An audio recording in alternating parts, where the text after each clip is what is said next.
The Minuteman hose deployment.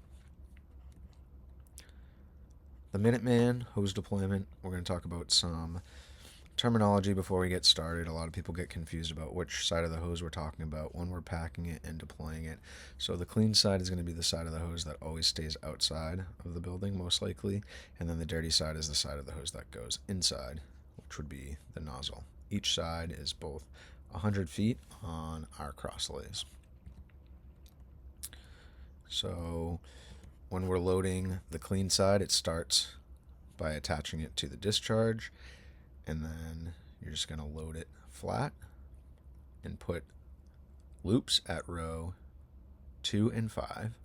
You can see Pete Janaluna is putting a loop there at row 2. Eric did the same, and then they're just going to flat load the top. If you look at Pete Kelleher, he's never letting go of that hose when he passes it off, so it makes for really faster and easier packing of the hose. In the past, we used to drop the hose every single time, and it would take a lot longer. So if you hold it the whole time, then we can get a lot more pulls in, especially when we're practicing. And they just made another loop at row 5. You want the loops to be the same size, so when you grab them at the same time, it's easier. At the end of this, they're just going to take the coupling, place it neatly on top of the load, and then just kind of get it out of the way for now. And then on the dirty side, they start with the nozzle.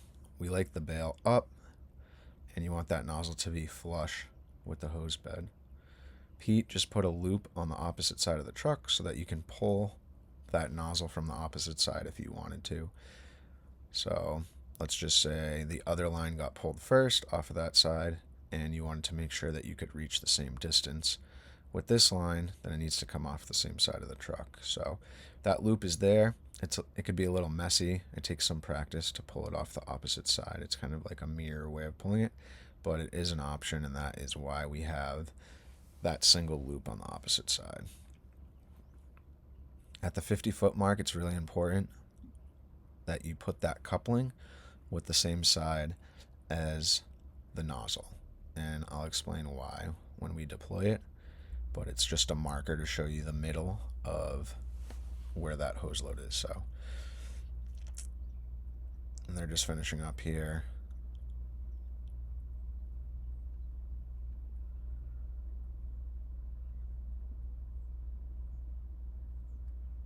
Packing it nice and neat.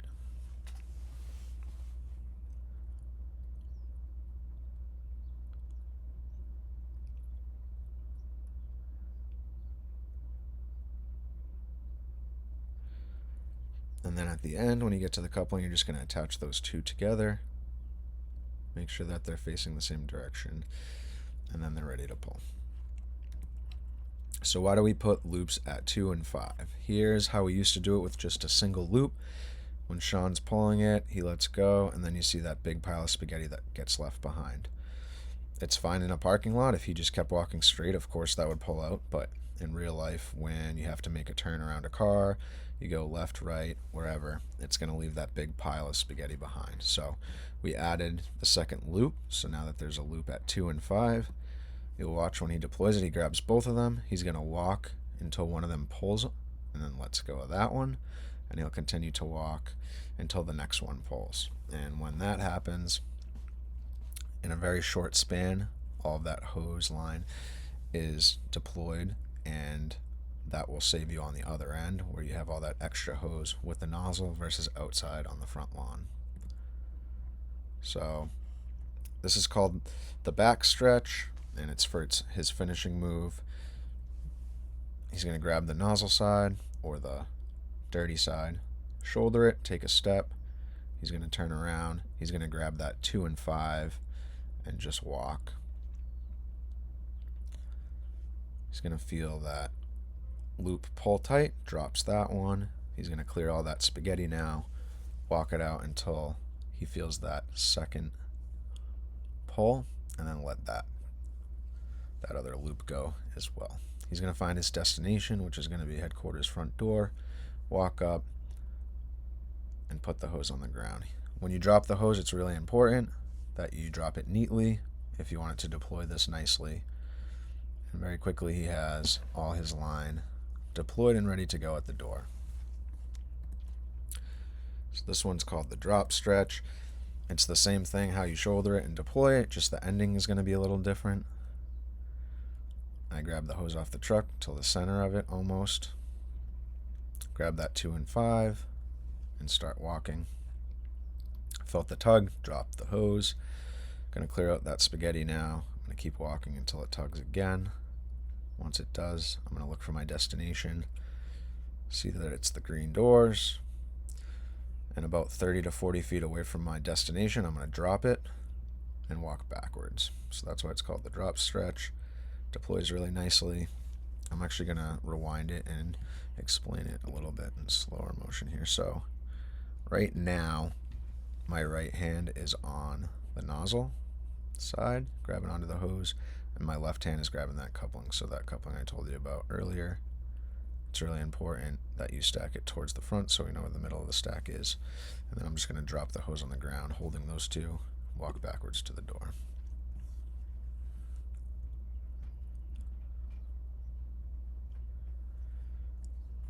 Now, I purposely walked to the opposite side of the hinges on the door because when you deploy a hose, especially into a building, you want it to be the opposite side of the hinges. If I didn't care, or I went to the same side as the hinges, once you charge it and go to deploy, you're going to have to go around the door. A lot of people run into trouble with chalking, so you want to chalk that door open. If you come from around the other side, it's easy to shut that door on your hose line, and you don't want that to happen. So aim for the opposite side of the hinges so that when you deploy it, that it's cleaner, less friction, and won't knock your chalk out of place. So this is the backwards pull. This is if you wanted to pull the line off the opposite side of the nozzle. And so Eric will show you the first demonstration. He gets a little bit hung up, so the nozzle, it is possible for it to get hung up in the bed, so he had to jump up there to get it loose, but it's definitely a possibility to keep in mind. He was facing the truck so that the nozzle ended up on the front again, and then he just walks away, doing the same 2 and 5 technique that we talked about. And now Sean's going to do the same thing. He's facing the hose bed so that the nozzle ends up facing forward, takes a few steps off the truck, just like the other way. He's going to grab that 2 and 5 and deploy it the same way. Depending what shoulder that you carry it on, you might have to cross over to make sure that the hose doesn't get crossed up like you just saw him do. Alright, so packing the 300 footer, I'm going to start with a 100 feet flat loaded onto the truck, pre-connected, and you're just going to go the whole length of the hose bed. Since this is the clean side of the hose, it doesn't matter that it's big. The hose bed's really long, but it's all going to end up on the ground anyway. So they're just going to get that 100 feet onto the truck. And when you get to the coupling, you're going to hang it over the front of the truck. So look for the red paint on the truck and hang it over about 6 inches to a foot. Get it out of the way for now. And then you're going to start with the nozzle on the next row. And this is just like the Minuteman on our cross lays. The nozzle's down. We want it to be sticking out a little bit. I'll show you a picture at the end. And this time we're going to go a little bit shorter. There's a marking on the truck to show you where. And we want that so that the hose isn't dragging on the ground, especially for the shorter people or anyone who pulls it off a little bit early. You don't want the other side of the hose dragging on the ground. So I'm going to load it flat from here on out, and the couplings mostly will fall towards the front, which is good because it's less friction to pull when you're pulling all that 300 feet out.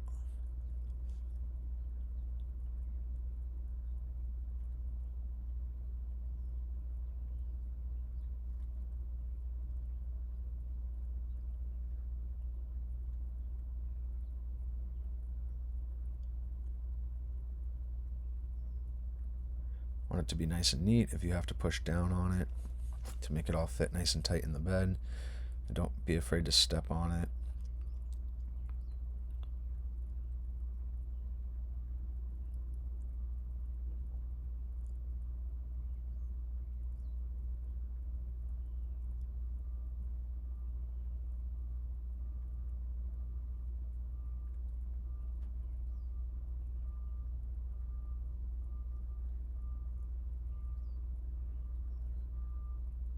This should be the end of the line, so this is where you're going to connect them.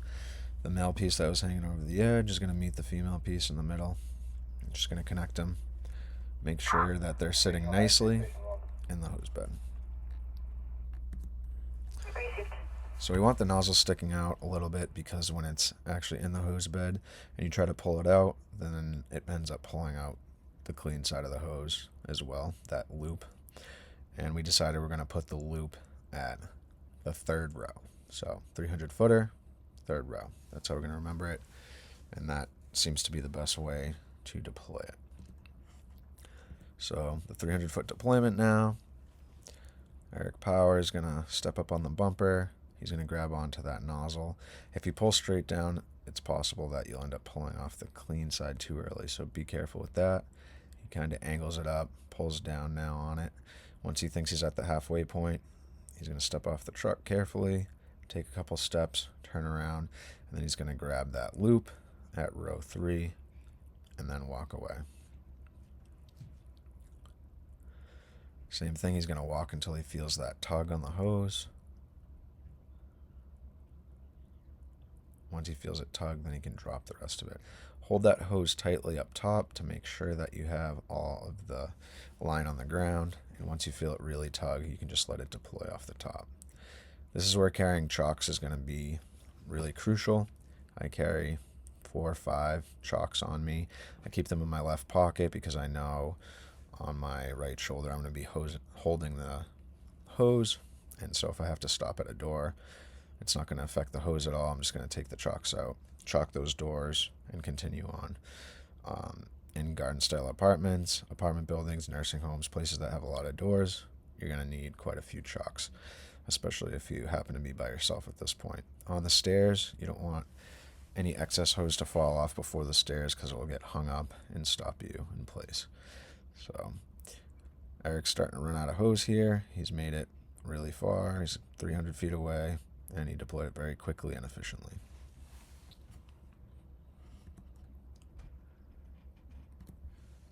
This is called the hallway stretch. So if Eric got to the top of those stairs and he wasn't able to go past the entrance door because of smoke conditions, fire conditions, or whatever, we had to leave that door closed, you're in a tight space at a top landing, you can set the hose up this way. I'm going to play it again. You're just going to get that nozzle out of the way and a hand through each of the loops. Just pretty straightforward. Once your hand's through all the loops, you just stand up, go against a wall or whatever, and drop the hose in a nice big circle.